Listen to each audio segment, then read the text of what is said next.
Well, welcome back to the channel, guys, and as promised, here we go with the first part of my Q&A. Just quickly, if you want your questions answering on the next one, get them in the comments below, put them in, and I'll answer them when we do this again, either next week or the week after. Right, so we've had loads and loads of questions, and I'm just going on the video now. Nope, no. Right, 43 questions, go. Alan Youngman, I wear glasses and find it hard sometimes to see the float. I'll put the questions on the screen to make it easier. Simple question, because I obviously have trouble with my eyesight. I'm pretty blind, I've got to be honest. Thing I find helps is giving my floats a little lick of float paint. So this is the orange stuff from Benic Sports. It's so bright, it's unbelievable. And even like an F1 Maggot or anything, any float, one of the new shippers or anything like that, every single float I own, as a matter of course, I give it a coat of this. And it just helps the float stand out a bit more. The paint's good on them anyway, but I just think that fattening the bristle really helps. And especially when you're dotting it down, having a thicker bristle that you can dot that's super bright, it's got to be an advantage. So get on that stuff, really good. How would you feed liquidised bread in a deep moving canal? Used to do a lot of this on the Stainford Geeby Canal. We used to fish bread a lot. And what I used to do is I used to mix probably 70% liquidised bread, 30% white crumb, so that just help it bind a bit more. And then I used to put aquarium gravel in it, and I used to make it quite wet and squeeze it really hard so it looks horrible, almost like a dough. And it was Lee Kerry who put me onto it, and it worked a treat. I squeezed it really hard. You think that's never going to break down, but it does. And that I found was the best way of catching them. Anyone who used to put in neat liquidised bread and it used to just flutter through the water never used to catch as well as I did. So getting it down on the bottom, making it look pretty horrible. In fact, I'll probably do a video on it one day. Making it look pretty horrible was the answer, and adding that white crumb helped it bind as well.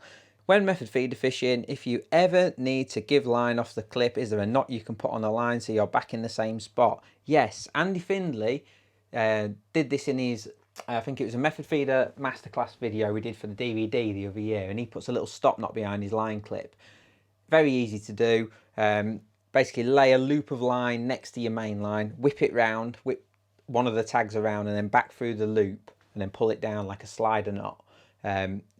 Probably easy to show you one day, but that's what you do, and then you slide it down behind the clip, and it works really well. Or if you're not comfortable doing that, I think it's Creluso do like a line marker pen, and there's a few companies like the European companies that do it, and you can just put a line. I know Steve Ringer and that use it. It's like a pink line marker. You can just, it's like a wax crayon almost. You can just smear that on the line, and it gives you a section about that long that's coloured, so you can clip up again if you have to take your clip off. That's a nice little thing, because we don't always want to use distance sticks. I don't, especially when I'm trucking to islands. I don't really want to do that. Get a line marker pen or use that little slider knot. Just been watching a vid of Des fishing a deep venue. He has a number 3 sections for different rigs. How do you go about if you only have one number 3 section? Yeah, this is a common question, and it's one that's very relevant. Is you might only have top kits and not top like spare sections for for deeper swims, top 4s, top 5s, that kind of thing, and on a Preston pole top 3. The best thing you can do is actually put half your rig back on a winder, and either use an elastic band or something just to tie it to the top kit. And then every time you do need to change rigs, you just have to unravel it. It's better obviously to have the sections, but to get around it, that's probably the best way for you. David Preston, what tips would you give to improve speed fishing for numbers of bleak dace in a match? Well, it's not something I've done loads of. I've never done a lot of that style of fishing, that river wise smashing them out style, but I have been with guys who have, Hadrian Whittle and stuff. Long tags is really important on your hook. So when you tie your hook, leave a long tag, probably 10 mil. It looks horrible, but it just stops your maggot from blowing back up the line. That was a good one. Use quite robust lines so you're not getting tangles or having to change your hook too often. And you want a long shanked hook as well, which makes unhooking the fish really easy. They're the 3 tips I've got. And getting the right whip's important. You want something that plucks the fish out of the water. Even those bleak and that, it might sound stupid, but when you set the hook, sometimes they like dive a little bit, and that can be a few seconds wasted. You want to hook them and pluck them straight out of the water, so having the right action on your whip is important. The new Duraslip is very good. For winter silverfish fishing, what would be your choices? I'd use the 5 or the 7. The 5 is they're both really nice. a 7. If I was fishing for a lot of fish over the pound mark, I'd use a 7 because it is soft anyway. And anything under that, with the odd bonus, I'd use the 5. Is there a cupping kit for the Edge Monster? Yes, you need the Pro Type cupping kit.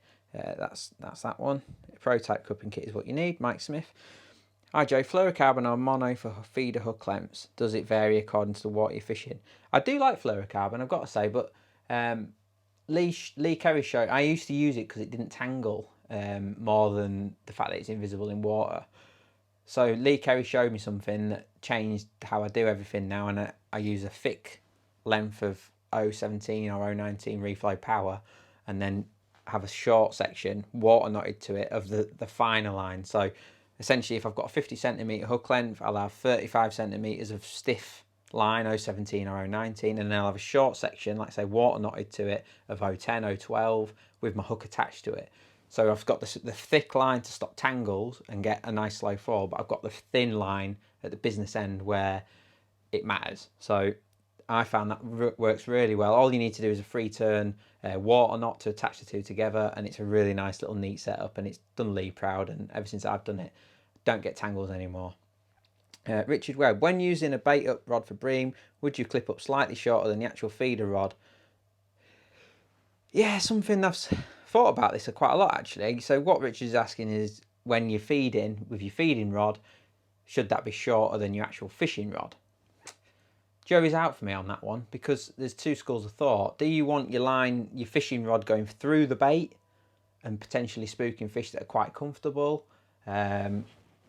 Or do you want to be this side of the bait so that you're picking them off the edge of the bait? It's one of those things that needs experimentation. I've always erred for my feeding rod one wrap of my stick shorter, so probably 2 to 3 meters shorter, and then by the time it's stretched and everything, roughly about the same. Maybe my fishing rod's maybe a little bit past. Don't think it does any harm being a little bit past personally, but if you're worried about it, do them both bang on. Do them both the same. Maybe the feeding rod half a length short or something like that, and that might work for you. So love this as I went back through and watched the lives again. What is your big water res feeder setup? Rod, reel and rig. Right, if I'm going on a big water, basically I would use a 4 meter distance master. I'd use a 720 intensity loaded with 010 absolute braid. I'd use a 10-pound shock leader, the sinking feeder mono, and I'd probably use one of the helicopter rigs with the spinny helicopter rig setup that everybody uses now. I like a free running rig, I must say, but if I was ever going on real big waters, it's got to be a helicopter to stop the tangles, basically. Mike Martin, is it a good idea to freeze any leftover ground bait?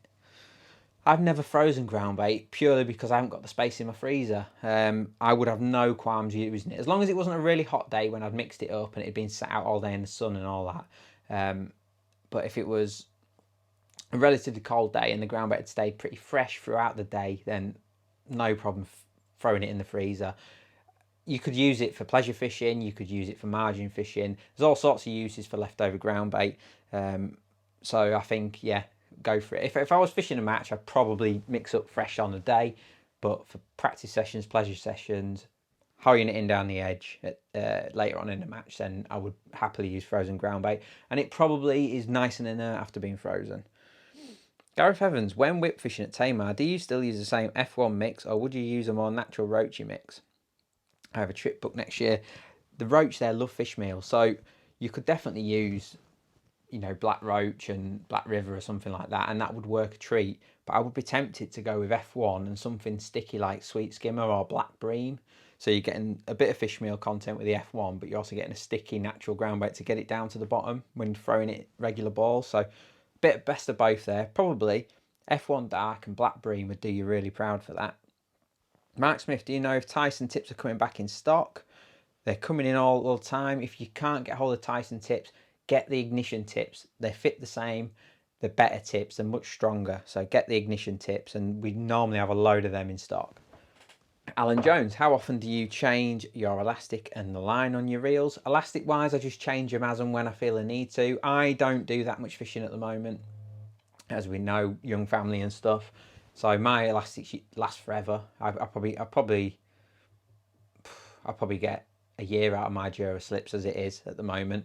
But just look out for signs of wear, particularly around your Dacron end. That's where it'll go. If it ever goes, it's always around the Dacron, especially if people use that strangulation knot where they pull it over and pull it down.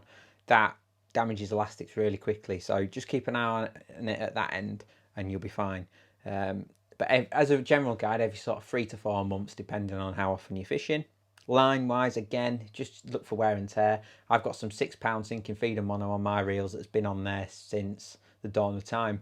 It lasts forever, but likewise, I've been using some £3 float max for float fishing on the river campaigns that I've been doing. And I might have to change that after sort of several sessions because it's getting used a lot. You know, I'm striking, it's in and out of my rod bag and stuff. So just keep an eye on it. As soon as it shows any sign of damage, just change it. It's cheap, so just change it. Dave, have you found a good seller for hemp seed? Local shops seem to only sell tiny hemp, which is no good for catapulting. Like I say, Dave, I actually use a tinned hemp for feeding because it's a bit bigger. And then I use small stuff for the hook. My dad has just got me a sack. My dad's a pigeon fancier, so my dad has just got me a sack of hemp from his pigeon corn supplier. So I'm looking forward to seeing what that looks like. I'm getting that this weekend. Which is the strongest response kit, top kit for pulling lumps out of the edge? We used to do a superpower, but we don't anymore. If you've still got the ones with the gold bands on, the superpower top kits, they are the strongest ones. If not, the new carp ones are just plenty strong enough for doing that. They're what come with a new superior margin. So yeah. What's the best way to attach lures and what rod would you recommend? Well, Stephen, I've not done loads of lure fishing in recent times, so I'm no expert on that. However, I've just ordered some new lure kit, so as soon as I get it, I'll have a little experiment. No doubt I'll do a video, one of these vlogs on it, and you can pick and choose from that what information you want to take, because I'm no lure fishing expert. Ben Harner, would my GXR top kits fit the new poles? Yes, they would. Would you use, Gareth Evans, would you use Power Scopex liquid on natural venues? Probably not, Gareth, to be honest. Gareth Evans again, just wondering what elastic you would put in a whip for fishing to hand. I know those guys use like quite thick hollow elastics, so a lot of them use Black Hydro, 13 hollow, 15 hollow, that kind of thing. I would probably use a short amount of 13 Duraslip, probably one section of 13 Duraslip for that, because you need to hook the fish. You're striking through a big float and you need to like set the hook, so you need a strong elastic even though there might only be smallish fish. So yeah, probably 13 Duraslip, because then if I did hook a big fish and I needed some stretch, it'd stretch probably a couple of meters. So Big Kev, if you had to pick one hook bait for all your winter fishing, what would it be and why? Maggots, for sure. I could take maggots anywhere and be confident getting a bite.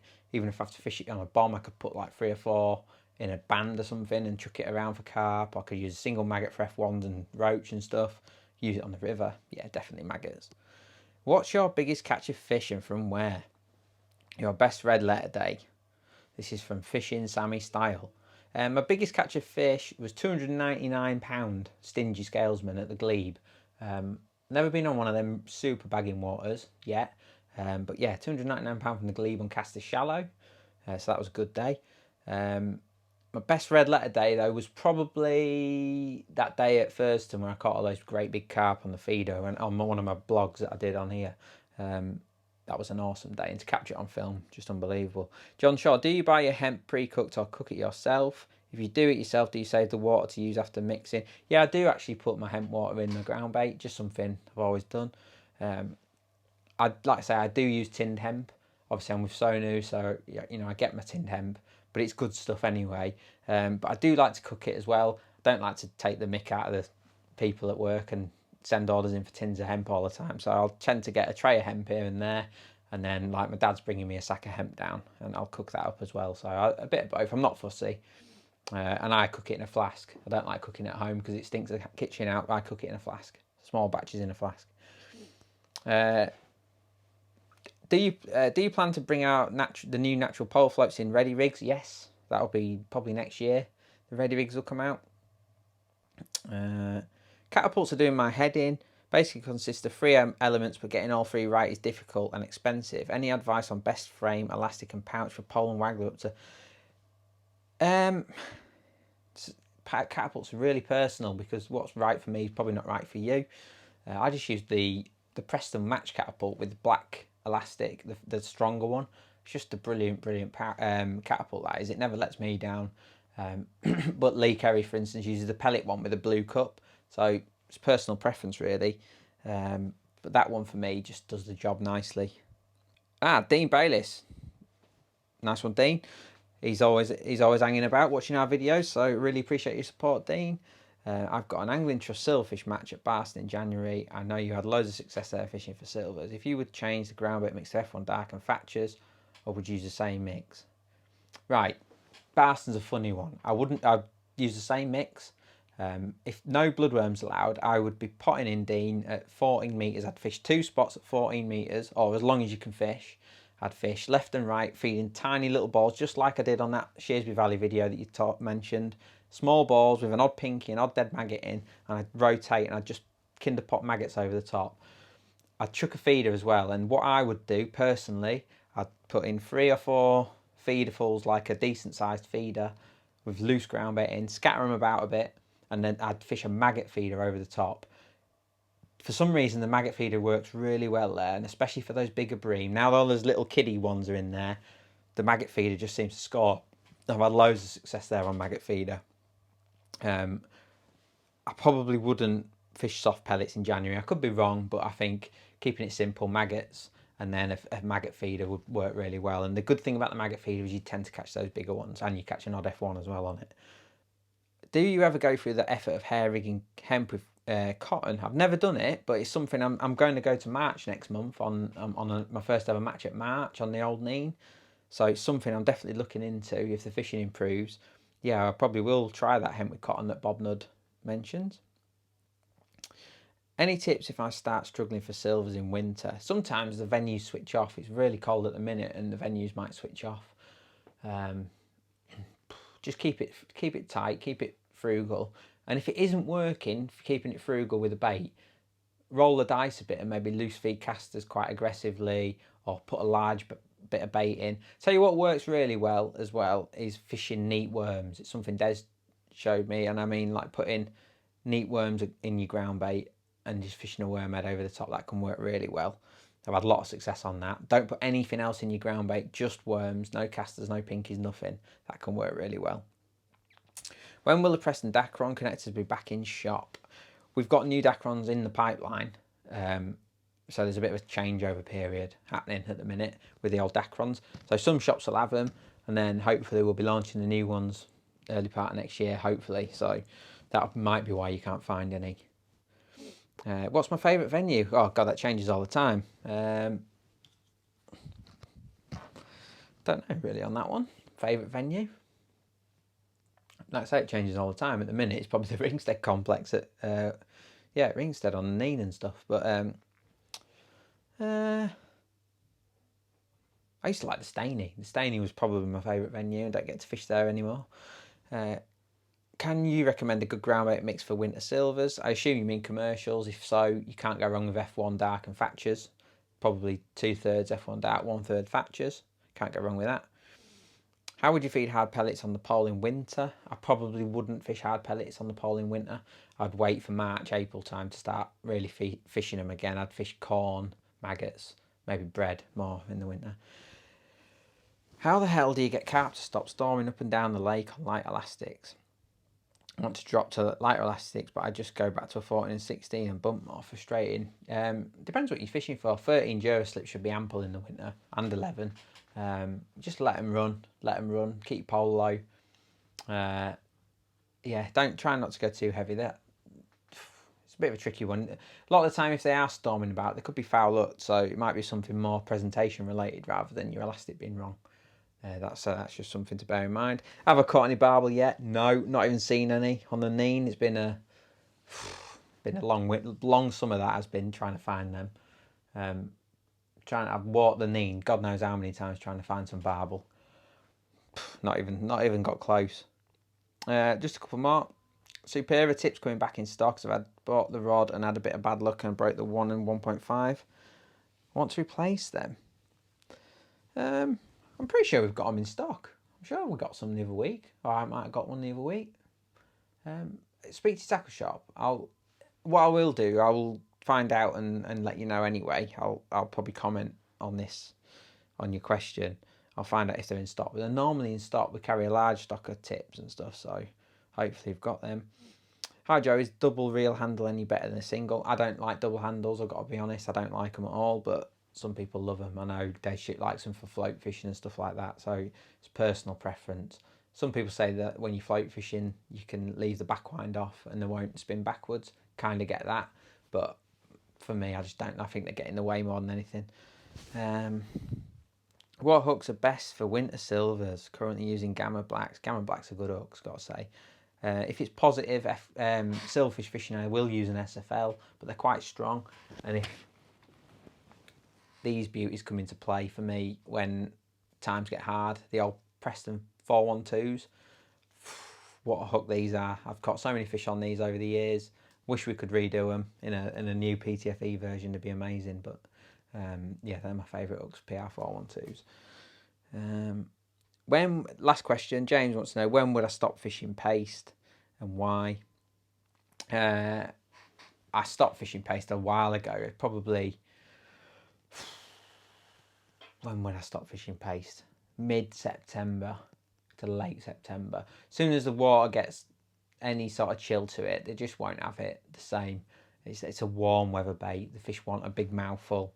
It's a warm weather bait. So yeah, paste is a summer bait. It's May to September really, and then in the winter, although you will catch on it, it's not the bait it needs to be. You're feeding too much bait every time you do it. The fish don't take it with the same enthusiasm. So there you go. Thanks everyone for the questions. Get some more in and we'll do it again either next week. If I get enough questions, we'll do it again next week or the week after. Like I say, we've got loads of content coming. Hopefully you like the river thing that we've been doing, that launched earlier in the week. Bit different. It's not for everyone, I understand that, but it's kind of, I enjoy doing it, so that's the reason why I'm doing it. Yeah, get your questions in and we'll be back next week. Don't forget to subscribe, like, comment, get your questions in below for the next one, and we'll see you again.